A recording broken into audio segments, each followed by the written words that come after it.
will be the next mayor of the capital city? More and more candidates are entering the race. Today, we are speaking to two of them, both Hartford natives. Longtime State Senator John Fonfara and City Councilman Nick LeBron will separately tell us why they believe voters should put them at the helm. It's all today on The Real Story.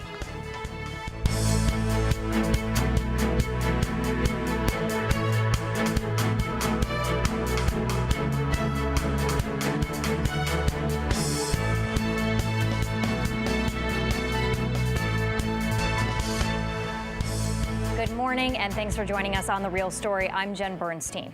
Well, longtime Connecticut lawmaker Senator John Fonfara has announced that he will run to be mayor of his hometown of Hartford. Now he's here to answer voters' questions about him as a candidate. He spent 36 years in Connecticut at the legislature, and he is now leading the very powerful Finance Committee and playing a key role in upcoming tax proposals. But Senator Fonfara has his eyes set on a new race and the chance to transform the city of Hartford. He joins us this morning to explain why. Thanks so much for being here, Senator. Thank you, Jen. Thanks for having me. Okay, so you've had a really successful legislative career representing Hartford in the legislature. So what's driving you to be the next mayor of the city of Hartford? Well, I try to let others determine whether they think I've had a successful legislative career. I've worked hard at it. I've dedicated my adult life to service. But my work is indirect. I can bring money home. I can change policy, tax policy, to stabilize the finances, the fiscal condition of the state of Connecticut. We're doing that now. We have huge surpluses, and we're retiring debt that wasn't dealt with for approximately 50 or 60 years. But I see the neighborhoods of my city continuing to decline. Mayor Luke Bronin has done a phenomenal job. He has stabilized our finances in the city. He has brought confidence at the legislature, in the business community, and among our residents. I want to build on that success, and I believe the way to do that is through the neighborhoods of Hartford. The Central Business District in Hartford will always be critical, and I have been supportive of that, bringing dollars through CRDA to support downtown development, and that will continue moving south of Bushnell Park over the next 5 years, and I think that will be great for the city and bringing people in the way Yard Goat Stadium does now and the Bushnell does. But our neighborhoods, Hartford, the future of Hartford lies with the health of our neighborhoods and the people who live in those neighborhoods. Take me back to you growing up. Tell me about your background. Where did you grow up? What was your childhood like living in Hartford? I grew up in public housing in Hartford until I was 15 years old. My neighborhood was integrated then, racially and economically, and it gradually became more poor.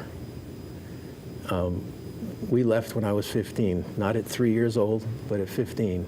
So that's a huge part of my life, and it remains so. I live maybe a mile and a half from there now. What part of the city did you grow up in? In the Southwest End housing project called Rice Heights.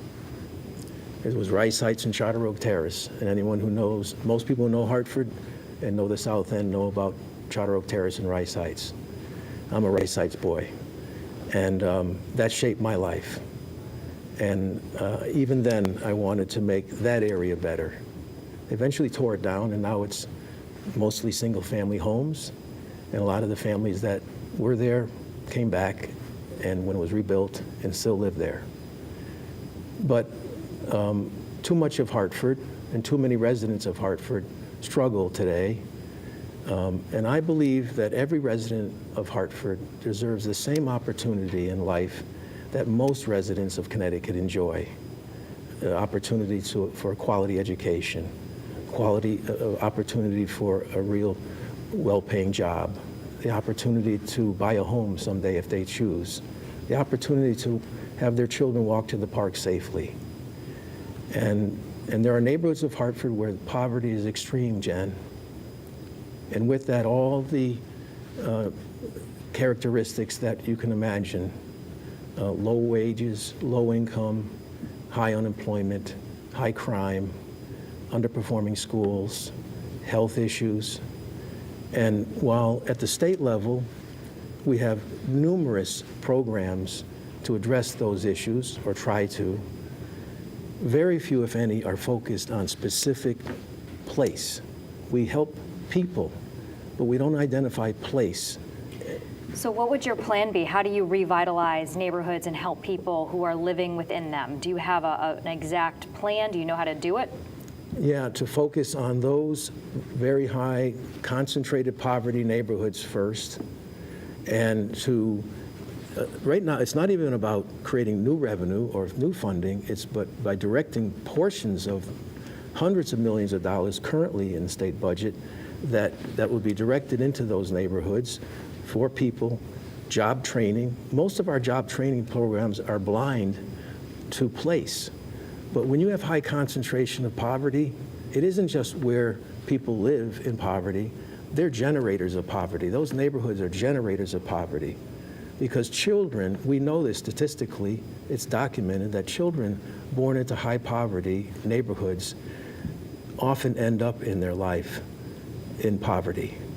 And we need to break that. We need to be intentional in our efforts. The shootings in Hartford today, we know the neighborhoods where that is concentrated, and often they're concentrated in high poverty neighborhoods. So you believe that we should really target the certain areas and put resources into them. Correct. What kind of resources are needed? You say that the money's there, that it's not about increasing the funding, it's just funneling it in certain directions. Job training, intense job training. But it isn't just job training, Jen, because many folks who have either been unemployed for a long time or underemployed, it isn't just saying, hey, here's a place where you can go and be trained. It has, and we know this from studies, that it takes intense work. If we are intentional about changing lives, about growing wealth, Hartford's a very poor city across the board, we have to grow wealth, and this is fundamental to my platform, is that we will grow wealth in families in Hartford, and particularly those neighborhoods that are struggling the most. Building wealth is about also, well, as you said, job training, but getting a base there, or making people want to stay, right? Because there's two things. Okay. One is education. Yep. We act as if a child is born at 5 years old. They're not. We know that. There's 5 full years, the most important years in a child's life, in an individual's life. We need to focus so that every child in Hartford enters kindergarten ready. That means talking to mom and dad. That means the community having a standard, an expectation that all of our children are going to be in a formal preschool setting from 6 months of age, if we can, until they enter kindergarten. It makes sense, too, if you have 2 working parents, right? Because a lot of parents struggle during those years, and the kids that are able to go to preschool, unless they're in, or able to apply for CREC programs, et cetera, are people who can pay for preschool. And so education, and not just preschool, but that's where it starts, but also along the way, so that we have mentors. I want to call on folks who grew up in Hartford, don't live in Hartford any longer, still care about the city, to come back and mentor our kids.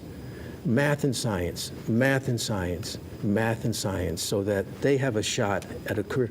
Too often for kids and young people who are not starting off ready and then continue in their education and finish behind, we limit their options, and often their options are not attractive when they leave school. We can change that, and we can do better. You spoke about place earlier, critically important, because too many of our residents, as they begin to do better, Jen, they leave. They don't want to leave, but we don't put up much of a fight to keep them, and that's wrong. We can simultaneously invest in the person and in the place to revitalize for the schools doing better, give confidence that parents can stay here and have their child get a good education, invest in the infrastructure of those neighborhoods, invest in the housing in those neighborhoods. This is about redirecting funds that are already our budget, $24 billion budget now. We can carve some of that and focus, and it isn't just Hartford, although we're here about Hartford and I'm running for the mayor of Hartford. It's about Bridgeport, it's about New Haven, and by the way, most of these very poor neighborhoods are predominantly Black and Latino. Right. And that's wrong that we accept this, both in Hartford and other places in this state, as a condition of just where we are as a society. I refuse to accept that that's our future. You were just talking about a lot of the neighborhoods having Black and Latino folks in them. Obviously, you are a Caucasian male who is in this position, and how do you know how to represent people there? You're from Hartford. I mean, people are pointing back to an incident in 2018 where a woman was wearing a Stand With Black Women pin, and you had a response where you said, I need to wear a Stand With White Men pin, and it generated a lot of controversy. You apologized for it. You said that you wanted to be hopeful for the whole community and represent the whole community during that time. So someone is looking back at that incident and saying, well, he doesn't know how we feel here in our community. What's your response? What's your explanation to people? Two things. One, I have represented my constituents, predominantly Latino and African American, for 26 years in the Senate and 10 years before that.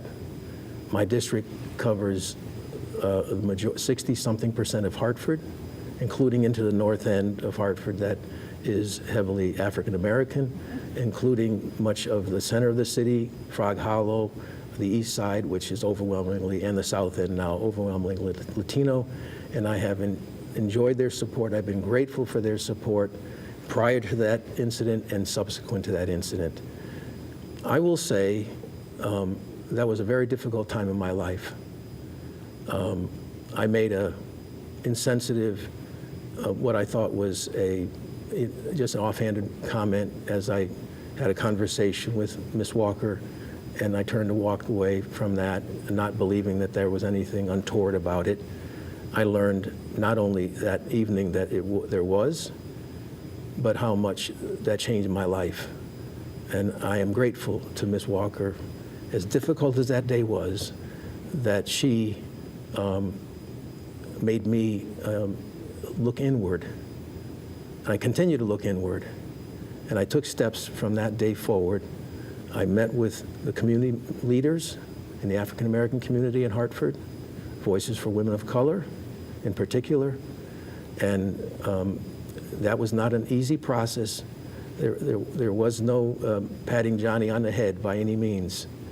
I pursued professional training in Brooklyn, New York, and continue my work in terms of letting people know every day that what I grew up believing in a mixed race, mixed economy public housing project in Hartford, that, and in my time growing up, that a colorblind society was a worthwhile place to be.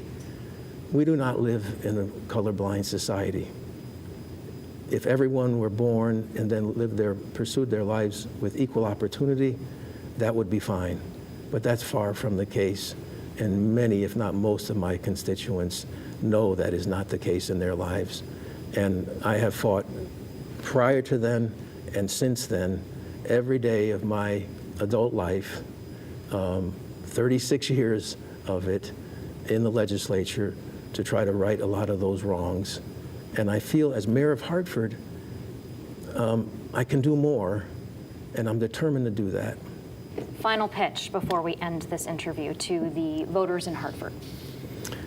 Well, I hope that my message here today, and I thank you for this opportunity to share my vision for Hartford, my hope for Hartford.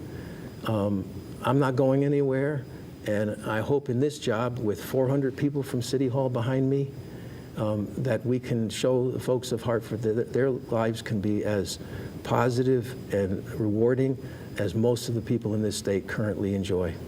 Senator Fonfara, thank you for coming on The Real Story. Good luck to you. Thank you so much. All right, while multiple people have announced that their intention to run or they filed for their candidacy, we are talking to one of the Senator Fonfara's challengers next, Councilman Nick LeBron, about his vision for the city. That is coming up next.